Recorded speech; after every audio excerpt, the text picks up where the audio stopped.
Anak Jakarta, siapa bilang kemerdekaan Indonesia hanya bermodalkan bambu runcing dan pertempuran fisik di medan perang? Selain unsur material, ternyata para pahlawan kita juga berbekal kecerdasan intelektual yang mumpuni di medan wacana. Ya, jauh sebelum Badan Penyelidik Usaha-Usaha Persiapan Kemerdekaan atau BPUPKI dibentuk pada 1 Maret 1945, geliat pemberontakan atas belenggu penjajahan telah lebih dulu dikumandangkan melalui peristiwa Sumpah Pemuda. Sejak 28 Oktober 1928, para ibu dan bapak pahlawan kita semakin giat mendistribusikan wacana kebangsaan melalui beragam platform, dari selebaran, koran, mural, hingga siaran radio. Hal ini didukung pula oleh kondisi segelintir masyarakat Hindia Belanda yang saat itu mulai melek huruf. Jadi, siapa saja yang bisa menulis, maka bisa menyebarkan tulisannya untuk memengaruhi opini orang lain dan publik luas. Di masa itu, peredaran bacaan di tengah masyarakat cukup masif dari sastra Melayu Tionghoa, cerita silat atau cersil, hingga tulisan-tulisan yang bercerita tentang jawara yang melawan penindasan penjajah. Kolonial Belanda melabeli bacaan tersebut sebagai bacaan liar. Mereka menilai bacaan seperti ini dapat memantik semangat pemberontakan dan menajamkan sentimen anti-kolonial Belanda. Mereka pun melabeli sastra Melayu Tionghoa tersebut dengan sebutan sastra Melayu rendah atau bahasa Melayu pasar. Agar wacana kontra kolonial tak semakin meluas, Belanda melalui Adviseur voor Inlandse Zaken bersecepat mendirikan Balai Pustaka pada 22 September 1917. Balai Pustaka menjadi satu-satunya penerbitan legal di masa kedudukan Belanda yang digunakan sebagai alat untuk meredam atau membungkam bacaan liar yang menentang kebijakan kolonial Belanda. Meski penerbitan ini diawasi ketat oleh kolonial Belanda, namun para sastrawan, budayawan, dan tokoh pergerakan seperti Abdul Muiz, Mara Rusli, Muhammad Yamin, Idrus, Hamka, Sultan Takdir Ali Syahbana, dan lainnya justru memanfaatkan momentum ini untuk menyelipkan narasi kemerdekaan melalui karya sastra. Ya, anak Jakarta, itulah sejarah Balai Pustaka di masa lalu. Lantas bagaimana ya kabar Balai Pustaka saat ini?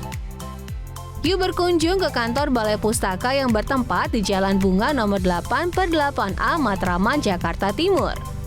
Wah, kita sudah disambut Ahmad Fahroji, Direktur Utama Balai Pustaka di depan gerbang nih, anak Jakarta. Patung seorang ibu dan anak ini ternyata adalah patung yang semula ada di kantor Balai Pustaka tempo dulu. Sosok ibu menjadi perlambang bahwa segala pengetahuan yang pertama kali didapatkan anak berasal dari ibu.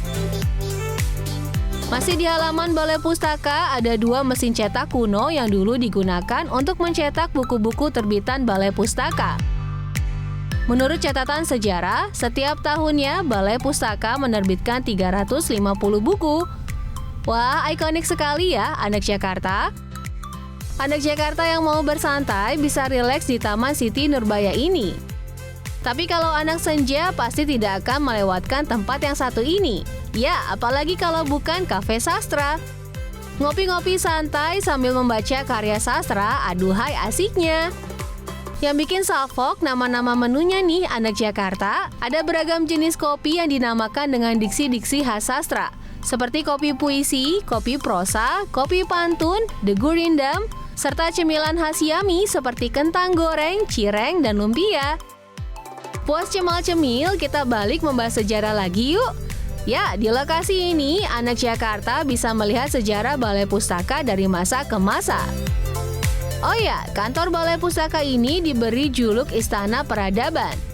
Bukan bangunannya yang megah dan mewah, tapi peradaban yang besar dibangun dari sejarah literasi kita yang panjang dan bersejarah. Inilah filosofi dari Istana Peradaban.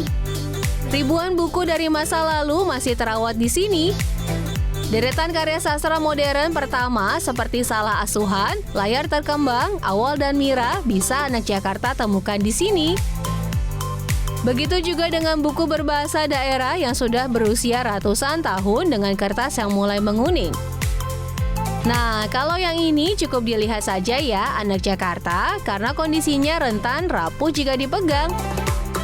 Karya-karya sastra masterpiece ini mungkin terasa berjarak ya dengan kita yang datang dari generasi milenial dan Gen Z. Eits, tapi tunggu dulu anak Jakarta, karena di tangan para penulis, penerjemah, dan ilustrator muda Balai Pustaka, cerita jadul itu bisa disulap menjadi karya dengan wajah kekinian. Ya, anak Jakarta yang tertarik berkolaborasi dengan tim redaksi Balai Pustaka bisa langsung berkontak ya. Mungkin anak Jakarta masih ragu, masa sih karya klasik itu bisa diubah jadi kekinian?